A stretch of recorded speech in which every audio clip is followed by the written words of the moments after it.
두 남자가 있었습니다. 이분들이 공통점이 많이 있었는데 하나님에 대한 열심이 특별했습니다. 죽음을 각오했고 엄청난 어려움이 있어도 다 이길 수 있었습니다.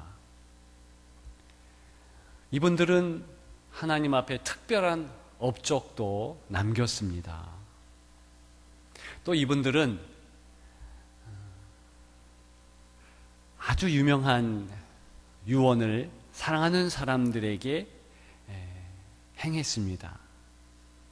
그 유언을 우리도 실은 잘 알고 있습니다. 이 두 분은 누구일까?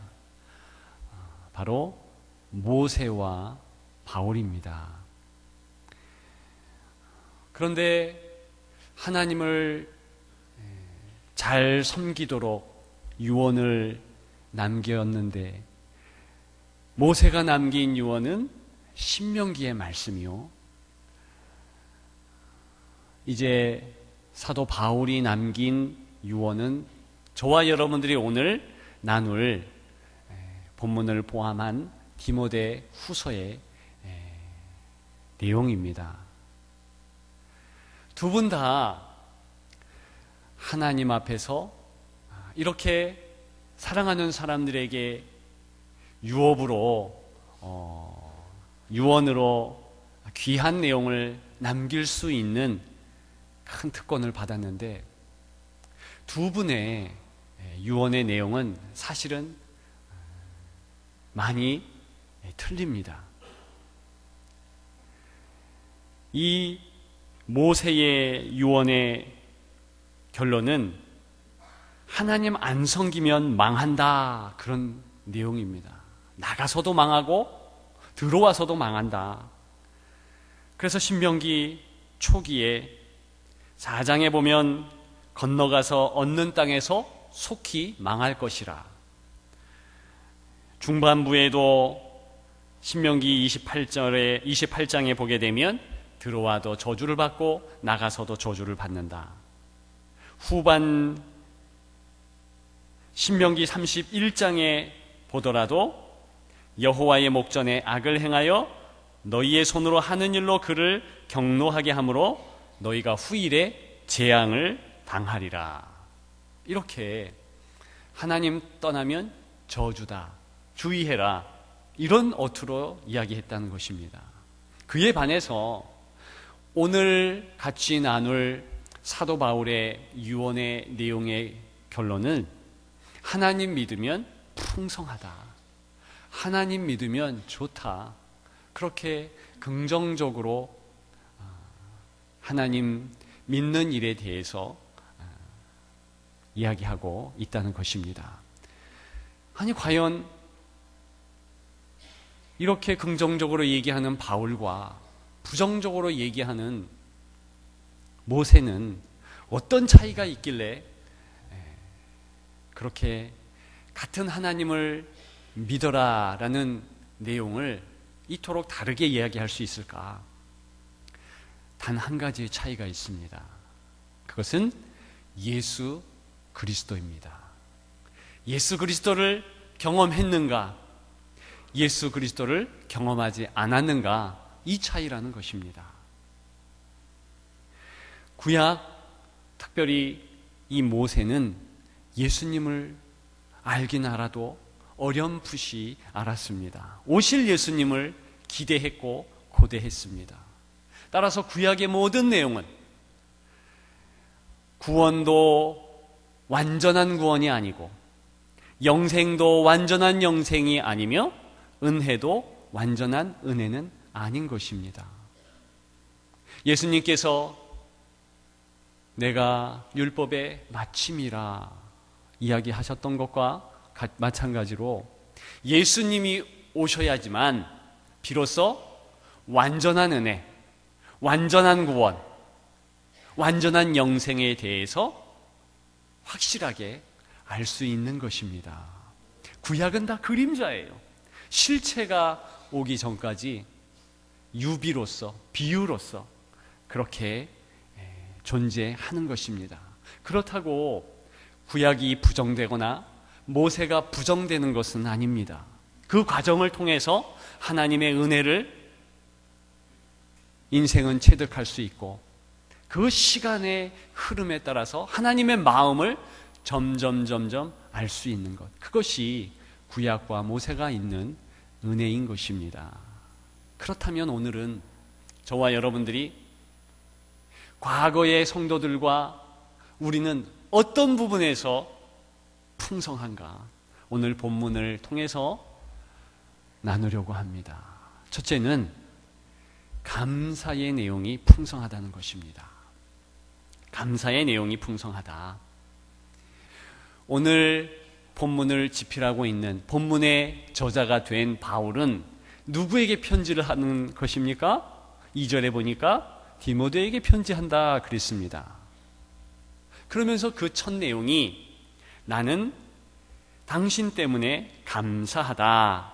3절에 나오잖아요. 하반절에 보시면 감사하다. 그런데 이 디모데와 바울의 관계는 어떻습니까? 자녀입니까? 자녀는 맞지만 진짜 자녀는 아닙니다. 바울은 결혼도 하지 못했지요. 그러면 영적 자녀라는 것을 알 수 있습니다. 그런데 놀라운 것은 아무 관계가 있지 않는, 혈연의 관계가 있지 않는 이 디모데를 얼만큼 바울이 그 때문에 감사하고 그를 생각하고 있는지 구구절절히 나타나고 있습니다. 거기에 보면 밤낮 쉬지 않고 생각했다 3절에 나오고 있습니다. 생각하면서 생각에 그친 것이 아니라 하나님께 밤낮 간구했다 그래요. 간구했다.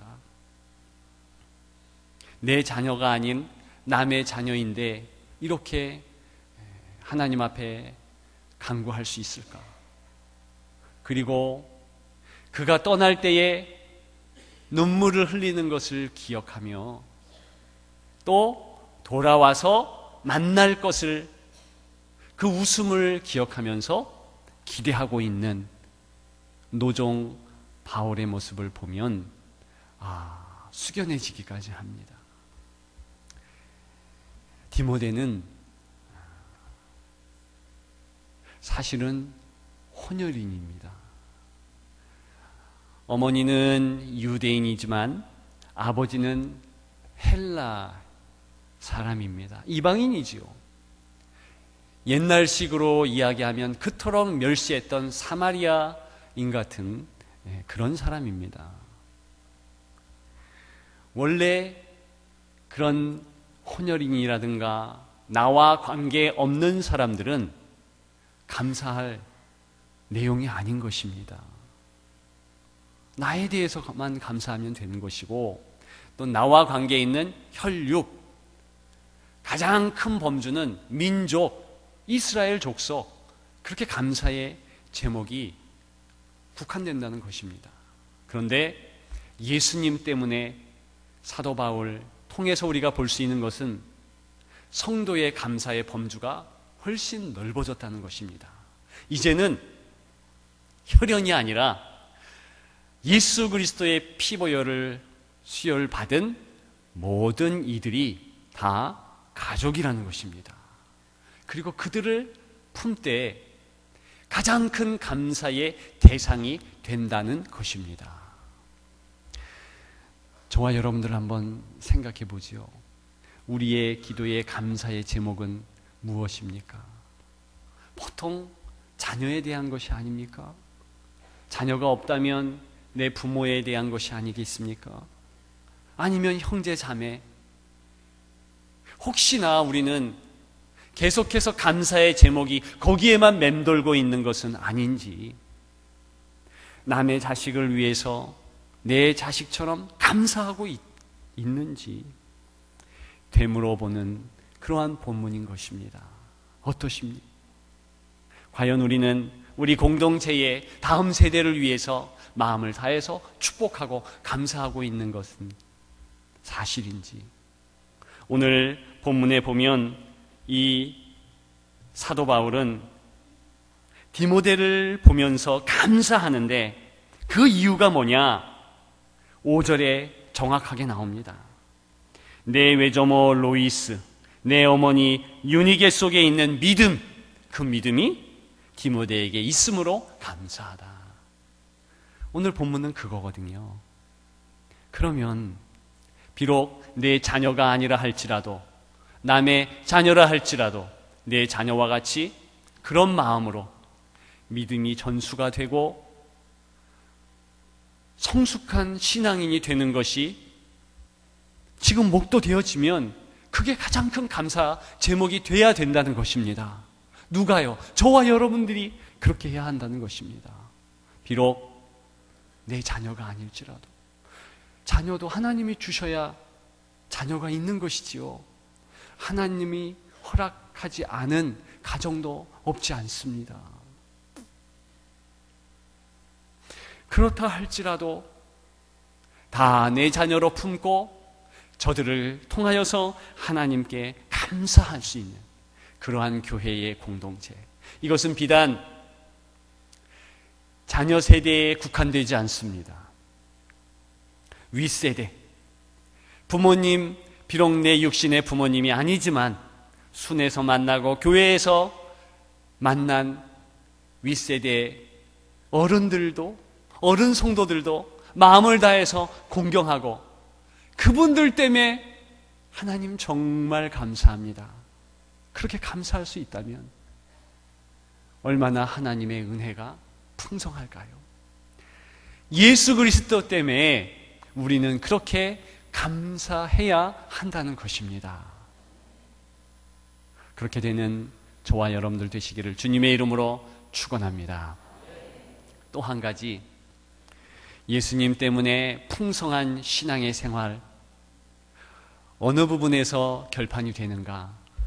고난에 대한 해석에서 결판이 납니다. 저와 여러분들은 고난에 대해서 어떻게 해석을 하실 것입니까?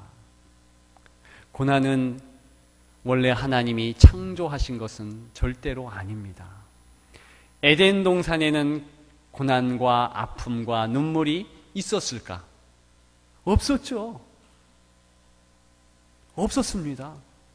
그건 하나님의 창조 작품의 목록 가운데서는 들어있지 않아요. 그럼 언제 생겼습니까? 성경에 보니까 창세기 3장에 하나님을 배반하는 아담과 하와의 모습을 볼 수 있습니다.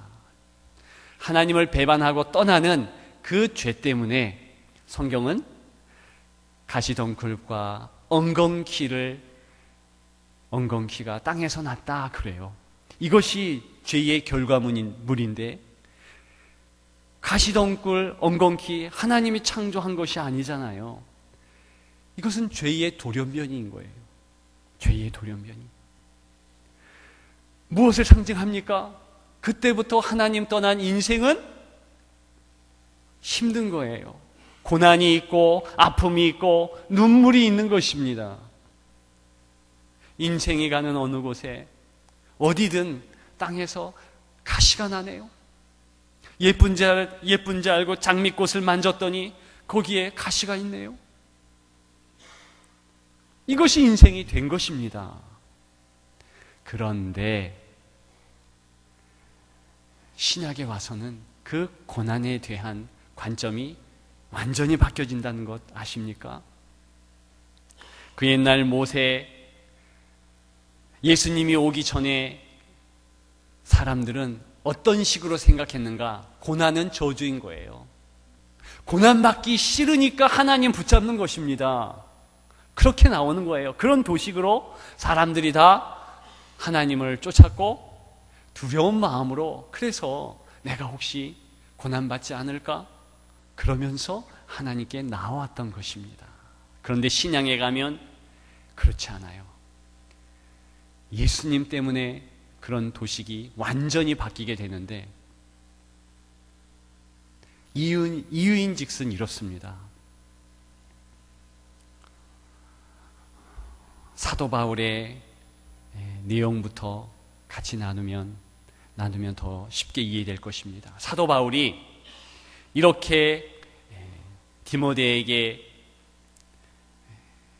사랑의 편지를 하는 이 즈음에 사도 바울은 하나님 앞에 간절히 간구했던 내용이 있었습니다. 근데 그 내용이 거절되었지요. 무엇이냐면 하나님, 내게 육체의 가시가 있습니다. 이 가시가 제거되게 하시옵소서. 그렇게 기도했다는 거예요. 3번 기도했대요. 근데 하나님은 내 은혜가 족하다. 그렇게 결론을 내립니다. 그런데 성경에서 3번 기도했다. 딱 3번 했겠습니까? 이게 완전수기 때문에 마음의 소원이 있었다는 거겠지요. 기대가 있었다는 거겠지요. 내가 하나님 열심히 일을 하니까 제발 이 육체의 가시를 제거하여 주옵소서. 그렇게 기도했다는 것이죠. 그런데 성경의 원문에 보면 우리가 알고 있는 그 가시, 조그만 가시가 아니에요. 말뚝이에요, 말뚝. 말뚝을 의미하는 원어의 단어입니다. 그럼 말뚝을 육체의 말뚝이다 그러면 내 가슴에 큰 말뚝을 하나 박은 것처럼 견딜 수 없는 아픔이 있고 상처가 되고 고난이 있는 것입니다. 매일매일 그렇게 살아보세요. 기도 안 할 수가 없죠. 탄식 안 할 수가 없죠. 탄식을 해요. 그런데 하나님께서 내 은혜가 족하다. 하나님의 뜻을 사도 바울은 어떻게 알았을까? 예수님을 통해서 알았다는 것입니다. 성경에 보면 예수님이 그 고난과 고통의 상징물인 가시면류관을 쓰십니다. 가시면류관을 그냥 띠 모양으로 두르고 아주 적은 가시 면류관을 둘러서 했는가? 아니에요. 가서 본 가시면류관은 큰 송곳 같은 것이 있는 아주 큰 가시나무였습니다. 그것을 띠만이 아니라 번거지 모자와 같이 그렇게 만든 것입니다. 그것을 머리 위에서부터 그대로 이 로마 군병들에 의해서 쓰임을 당한 거예요. 왜 하나님께서는 하나님의 독생성자 예수 그리스도가 그 고난을 받고 있는 그때 침묵하셨는가? 푹 쓰이게 놓아둔 것입니다. 많은 피를 흘리셨지요. 그리고 십자가를 지시는데 작은 못이 아니라 사도 바울이 고백한 그 말뚝을 손에 박은 거예요. 단어가 같습니다. 큰 대못을 좌우 손 그리고 발에 박으신 거예요. 그때는 또 하나님 아버지는 무엇을 하고 계셨는가? 왜 그렇게 두셨는가? 예수 그리스도를 통해서 그 고난이 치유가 되고 그 고난을 통해서 더 예수님을 닮는 성숙, 모든 것이 합력하여 선을 이루신다. 그 뜻을 이제는 예수님을 통해서 이루신다는 사인인 줄 믿습니다. 그렇게 하신 거예요. 그리고 어린 양으로 우리를 위하여서 돌아가신 그 예수님의 그 모양과 같이 비록 우리가 육신적인 바울과 같은 가시가 있고 아픔이 있다손 치더라도 그 현장에 예수님이 계심으로 넉넉히 이길 수 있는 은혜를 주신 줄 믿습니다. 그렇기 때문에 예수님이 계신 곳은 그곳이 아픔과 고난의 현장이라손 치더라도 복의 자리, 은혜의 자리다. 그래서 오늘 사도 바울은 무엇이라고 아들과 같은 디모데에게 권면합니까? 복음과 함께 고난을 받으라. 첫째 뜻은 복음을 위하여 고난을 받으라는 뜻입니다. 그러나 더 큰 의미는 내가 내 실수로 고난이 초래가 되고 그럴 수 있죠. 혹시나 밥을 잘 안 먹고 뭐 이러면서 병이 올 수도 있고 내가 내가 한 실수 때문에 여러 가지 어려움이 깃들 수도 있잖아요.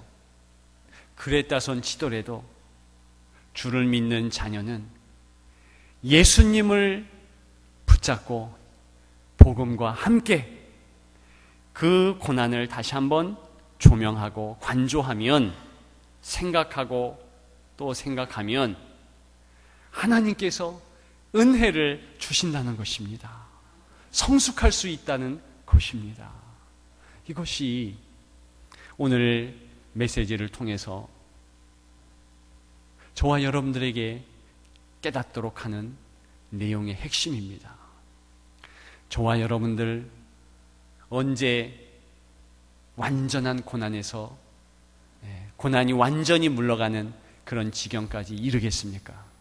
그것은 요한계시록 21장 4절에 주님이 재림하실 때 모든 눈물을 그 눈에서 닦아주심에, 그때 우리의 슬픔, 아픔 다 물러가도록 하시는 거예요.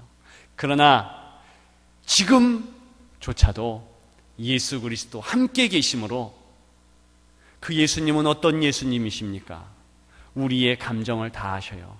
우리의 아픔을 이미 감내하셨습니다. 예수님이 그랬다는 것은 우리 아버지 하나님께서 우리의 모든 고통과 우리의 모든 아픔과 우리의 상처와 우리의 작은 감정과 신음까지도 다 아시고, 내가 안다, 내가 너를 품는다, 예수님을 통해서 그렇게 말씀하시는 줄 믿습니다. 저는 저희 어머니의 그러한 눈물의 기도를 알고 있습니다. 하나님, 내 자녀를 바꿔주십시오. 바꿀 수 없는 상황. 하나님, 내 남편을 바꿔주십시오. 바꿀 수 없는 상황. 그런데 나중에 보니까 다 바꿔져 있는 것입니다. 그래서 제가 여기에 서 있는 거예요. 여러분들의 현실에 절망하지 마십시오. 과정일 뿐이에요. 모세조차도 자기가 하나님께서 말씀하신 것을 기록하도록 했고, 자기가 이야기했는데도 그 내용 다 이해할 수 없었습니다. 이스라엘 백성들은 이 구약의 내용을 모세조차도 이해할 수 없었던 내용이라 그 사람들이 고백하는 거예요. 아니, 맞습니다. 예수님을 모르는데, 과정에 있는데 어떻게 알아요? 저와 여러분들이 아는 것은 하나님께서 다 정리해 주신다, 승리케 한다, 여호와 니시의 은혜가 있을 줄 믿습니다. 그것을 바라보고 우리는 풍성한 성도의 은혜를 우리가 지금 누리기만 하면 되는데, 두 가지 말씀드렸죠. 하나는 감사의 범주, 모든 것이 다 감사에 포함되어지는데, 특별히 남의 자녀까지도 내 자녀로 알고, 남의 부모님까지도 내 부모님으로 알고, 옆에 계신 모든 분들이 형제 자매로 그렇게 해서 감사하고, 또 한 가지 고난까지도 감사의 제목으로. 왜? 복음과 함께, 예수 그리스도와 함께. 그러면 합력해서 선을 이루시는 아버지 하나님께서 만져주시면 우리 감정과 우리의 판단과는 전혀 상관없는 큰 은혜를 주시고, 하나님의 때에 모든 것이 합력하여 선을 이루게 하실 줄을 믿습니다. 그것을 기억하시고 승리하시는 저와 여러분들 되시기를 주님의 이름으로 축원합니다.